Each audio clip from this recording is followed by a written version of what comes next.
their party is built on. Mr. Senator Chairman? Padilla. Just a Mr. point Chairman, of part of clarification. personal privilege. Sure. I feel personally aggrieved to sit here and to be lectured by my colleague from Texas. And this reminds me of the time when he was first elected to the Senate and the Judiciary Committee had a hearing on gun safety, and he felt a need to lecture Dianne Feinstein, who was a leader on gun safety legislation, and he took that opportunity to lecture Dianne Feinstein about gun safety and her leadership on the issue. And she said to him something along the lines of, I did not sit here on this committee for however many years she did, only to be lectured by you, and that is how I feel. So why don't you just stop lecturing the rest of us? Just because you think you are the smartest person in the world doesn't mean the rest of us agree to that, okay? Thank you. Senator Hirono, Senator- I Senator knew Cruz. Dianne Feinstein. I served with Dianne Feinstein, and you're not Dianne Feinstein. All right, Senator. This Senate hearing went from serious to absolutely explosive in minutes. Mazie Hirono accused Republicans and the Supreme Court of enabling modern-day voter suppression, but Ted Cruz wasn't having it. Instead of playing defense, Cruz turned the entire argument around by bringing up the Democratic Party's history with segregation, Jim Crow laws, and racial discrimination. Then came the moment that changed the room completely. Cruz pointed to successful black Republicans winning in majority white districts, directly challenging the claim that minority candidates need racially drawn maps to win elections. You could feel the tension rising fast, and when Hirono finally snapped and accused Cruz of lecturing everyone, the hearing turned deeply personal. This wasn't just a debate about voting rights anymore. It became a political showdown over history, race, and power in America. Watch until the end because the final exchange left the entire room stunned. Lay case, and they never did. Thank you, Mr. Grum. I see my time's expired. Thank you, Mr. Chairman. Senator Hirono. Thank you, Mr. Chairman. There's absolutely no question that racial discrimination existed in our country, and in many places, people would argue that it still does. And so we had all kinds of ways to keep black people from voting. We had poll taxes, we had literacy tests, we had, I think some places even required them to count how many jelly beans were in a jar. All kinds of ways to keep black people from voting. This happened. I don't think anybody can deny that that was going on. And as far as I'm concerned, there is a pattern now of voter suppression going on in our country right now. And the Calais decision just plays into that by pretty much gutting the Voting Rights Act, which, by the way, was reaffirmed many times in a bipartisan way in acknowledging that this kind of racial discrimination occurred and that as a democratic country where everybody has an equal vote, that's not tolerable. But suddenly it's A-OK just because the Supreme Court says so. No, it's not the entire Supreme Court. It's a 63 majority, which I consider to be basically an out-of-control Supreme Court majority where there is a pattern of this kind of decisions out of this court. So just because this court says so doesn't mean I agree with them. So meanwhile, there is voter suppression going on. You have an attorney general who sued at least 29 states to get these states to turn over their voter rolls. Why? What does the Department of Justice, what does the executive branch want to do with all this voter information? Up to no good, I would say. There's this huge push to pass the SAVE Act. It's more Save Trump Act. And what does that act do? It would require millions and millions, all of us who are registered to vote, suddenly we will have to show proof of citizenship, either through a birth certificate or a passport. Millions of people don't have either. Married people who take their partner's name will not have a name that matches their birth certificate. So what are they going to do? There are going to be millions of people who are not even going to register to vote. And you think Trump doesn't know that? Of course he does. That's why he wants the SAVE Act to be enacted. That's why the Republicans would like to see the SAVE Act enacted, because they know that millions of people will be literally disenfranchised by not even being able to allow to vote. And then with this regime, once you do vote, they will challenge your vote as they did in the last elections. So voter suppression is going on. It's very reminiscent to the kind of stuff that was going on that the Voting Rights Act was intended to address, to fix. And now you have a Supreme Court that says, oh, never mind all of that, never mind all of that history.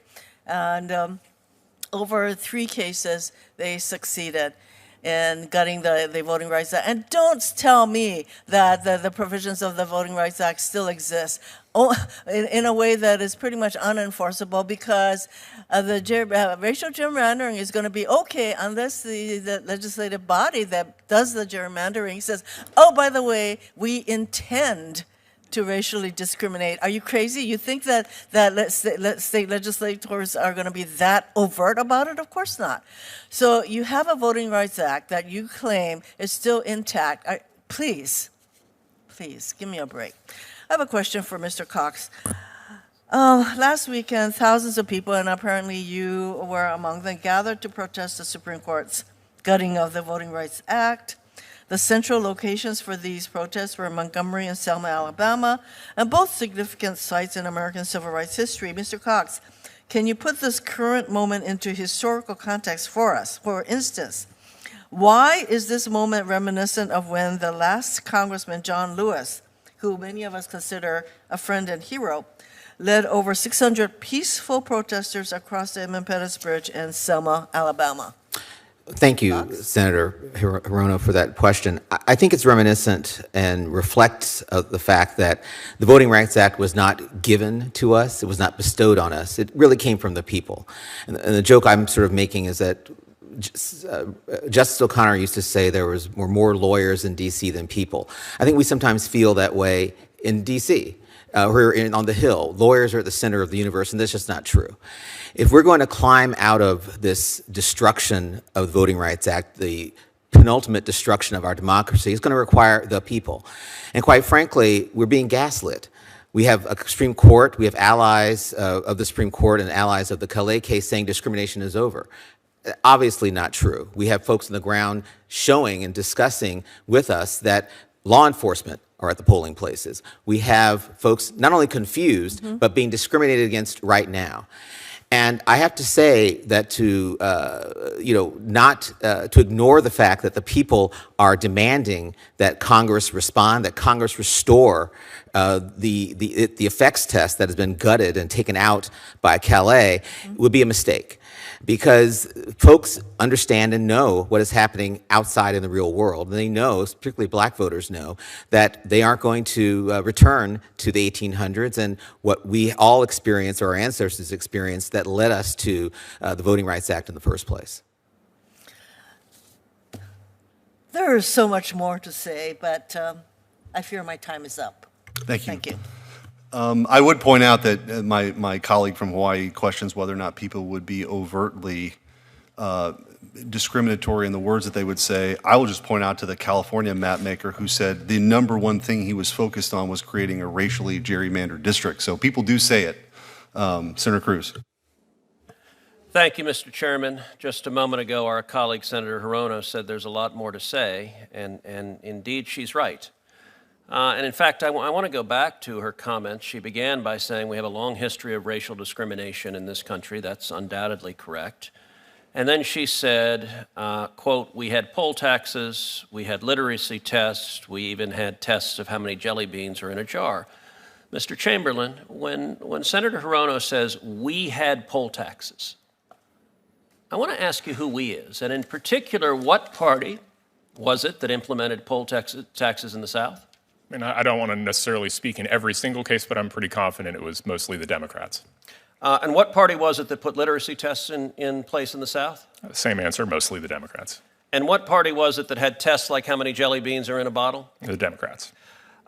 Tell me, what party were the founders of the Ku Klux Klan from? I'm pretty sure that was the Democrats. Indeed. In fact, Nathan Bedford Forrest, the founder of the Klan, was a delegate to the 1860 Democrat National Convention. What party wrote the Jim Crow laws in the South? The Democrats. And so on this side of the aisle were members of the Republican Party. Who was the first Republican president? Abraham Lincoln. The Republican Party was literally founded to oppose slavery.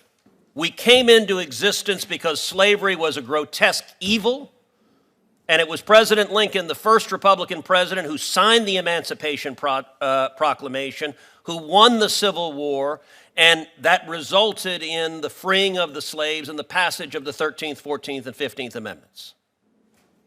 By the way, fast forward to the Civil Rights era. Bull Connor, one of the most noxiously racist politicians, what party was he from? He was a Democrat. The Democrats, for the entire history of their party, have been a party based on racial discrimination. They affirmatively embrace it. They support it. Let me ask you, Mr. Grime, is discriminating based on race consistent with the United States Constitution? No. What does the 14th Amendment say about discrimination based on race? Well, it's prohibited. What does the 15th Amendment say about discriminating based on race, and in particular drawing congressional lines and explicitly discriminating based on race? It's prohibited. Now, the Democrats are fond of telling this story that is, and I wish I could find a kinder way to say it, a flat-out lie. That without discriminating based on race, that no African Americans will be elected and no Hispanics will be elected. Indeed, there was one fellow online who was a vocal left-wing spokesperson who tweeted out, "If I'm advising anybody to run for president, they sure as hell better have a solution to how you make sure that it's not another 100 years before another black person can represent South Carolina." So that's a typical Democrat statement, that we cannot elect a black person in South Carolina without discriminating based on race. I want to ask you, Mr. Chamberlain, who is the junior senator from South Carolina right now? That would be Tim Scott. And, all right, I'll tell you what I said online. I said, hey, Grok, who is Tim Scott, and why do Democrats think he isn't black? And by the way, was Tim Scott elected because of a gerrymandered district drawn only to elect an African American? No, he won statewide. He won statewide. By the way, the Democrat position is you can only elect African Americans with a gerrymandered district. I will point out Burgess Owens, an African American, is elected in a majority white district in the state of Utah. He's a Republican. Byron Donalds, another African American, is elected in a majority white district in Florida. He is a Republican. John James, another African American, is elected in a majority white district in Michigan. He is a Republican. And my own congressman, Wesley Hunt, who represents me in the House of Representatives, he is elected in a majority white district. He is a Republican. And yet, in the Democrats' world, you're not black if you're not a liberal Democrat. There is an arrogance to African American voters. By the way, they also have that same arrogance to Hispanic voters. They say you're not Hispanic if you're not a liberal Democrat. Well, I'll tell you, I am proud to be the first Hispanic ever elected to represent the state of Texas in the United States Senate. And Mr. Chamberlain, in my election in Texas, was I elected in a gerrymandered district that could only elect an Hispanic? No, you were elected statewide. Discrimination based on race is wrong. Final question. The Democrats are now clutching their pearls that seats drawn to elect liberal Democrats in the South are going to go away. You may get black Republicans instead. Indeed, in Tennessee, they're freaking out that a liberal white guy who's a Democrat is likely going to lose his seat to an African-American woman who's a Republican, and they say that's horrible racial oppression. My final question is this. If you look nationwide,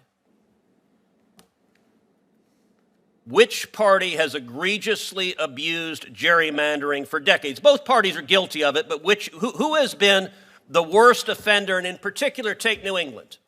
Take Massachusetts, take Connecticut, take Rhode Island, take Maine, take Vermont, take New Hampshire. How many Republicans are elected from all of New England in the House of Representatives? I think the answer to that is zero. Zero. They've drawn every district in a naked gerrymander, and yet they're very upset that their illegal pursuit of power has now been stopped by the Supreme Court that is enforcing the Constitution and prohibiting the racial gerrymandering and discrimination their party is built on. Mr. Senator Chairman? Padilla. Just a Mr. point Chairman, of part of clarification. personal privilege. Sure. I feel personally aggrieved to sit here and to be lectured by my colleague from Texas. And this reminds me of the time when he was first elected to the Senate, and the Judiciary Committee had a hearing on gun safety, and he felt a need to lecture Dianne Feinstein, who was a leader on gun safety legislation, and he took that opportunity to lecture Dianne Feinstein about gun safety and her leadership on the issue. And she said to him something along the lines of, I did not sit here on this committee for however many years she did, only to be lectured by you, and that is how I feel. So why don't you just stop lecturing the rest of us? Just because you think you are the smartest person in the world doesn't mean the rest of us agree to that, okay? Thank you. Senator Hirono, Senator- I Senator knew Cruz. Dianne Feinstein. I served with Dianne Feinstein, and you're not Dianne Feinstein. All right, Senator Padilla. We're done. Senator. Thank you so much, Mr. Chairman. Yes. Thank you, Mr. Chairman. First, two quick points before I get to a couple